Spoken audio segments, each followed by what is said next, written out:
Halo, Assalamualaikum warahmatullahi wabarakatuh. Ketemu lagi dengan Lulu, kali ini dengan tema pembahasan yang berbeda, yaitu psikologi komunitas.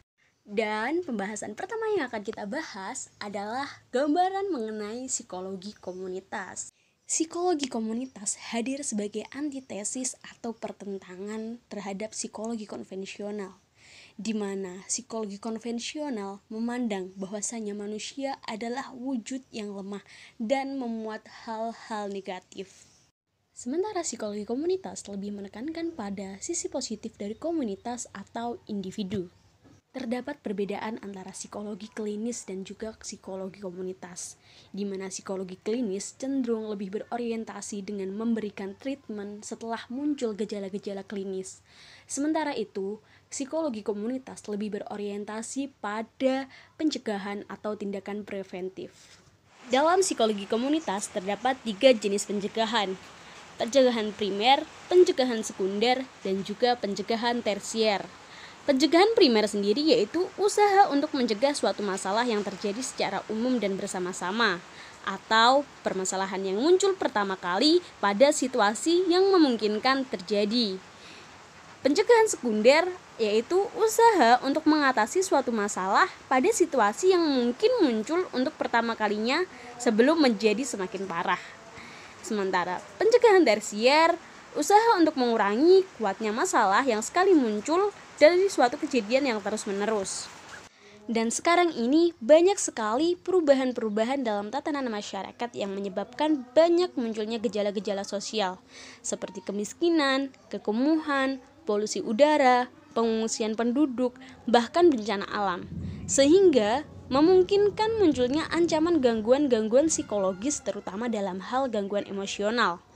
Maka dalam pencegahannya saat ini kita butuh yang namanya psikologi komunitas.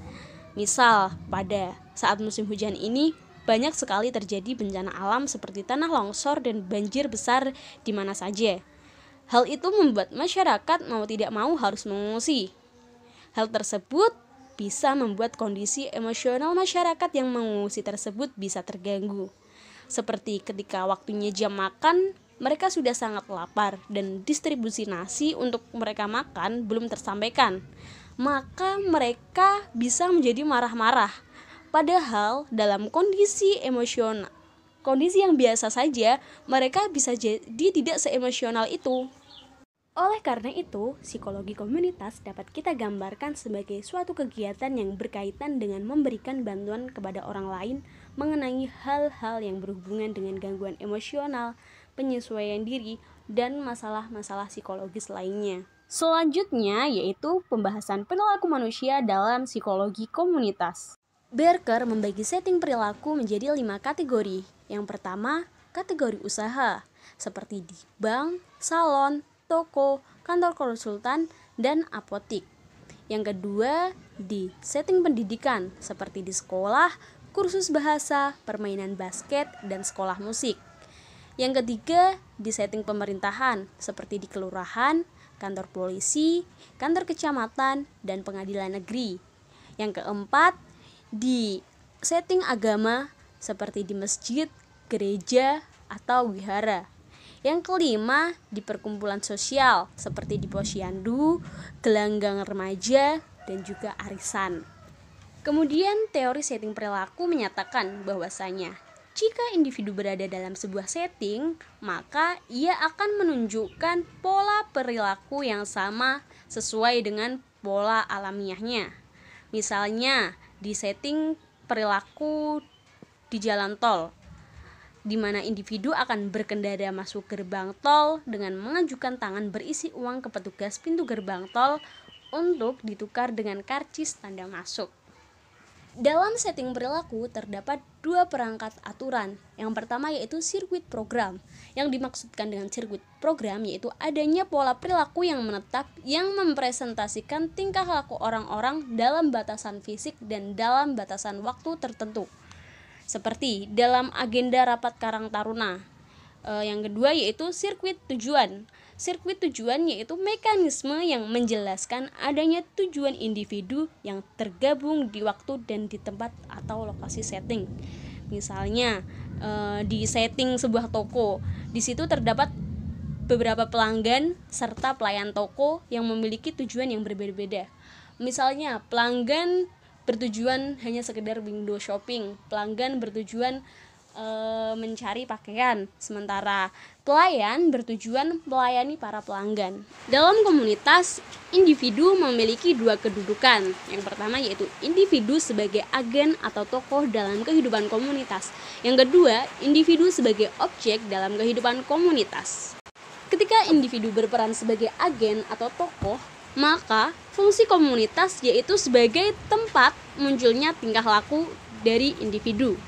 Yang kedua yaitu fungsinya sebagai tempat individu berinteraksi dan memungkinkan dapat mendukung atau menghambat perilaku individu.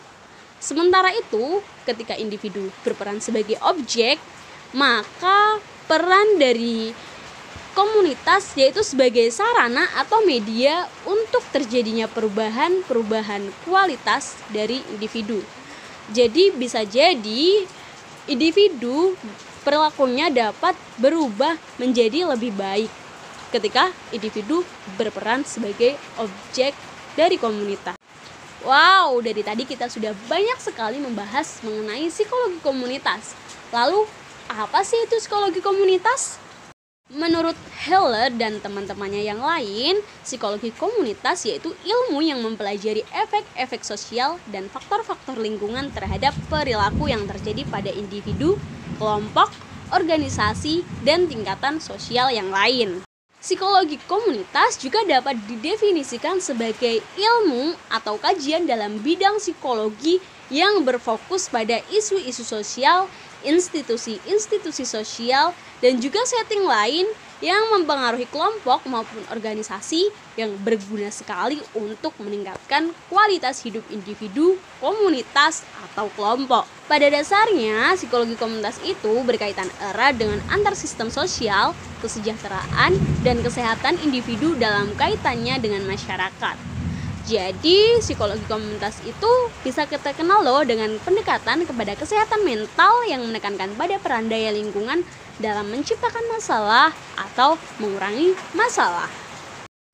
Sekian ya pembahasan kita hari ini. Terima kasih dan sampai jumpa. Wassalamualaikum warahmatullahi wabarakatuh.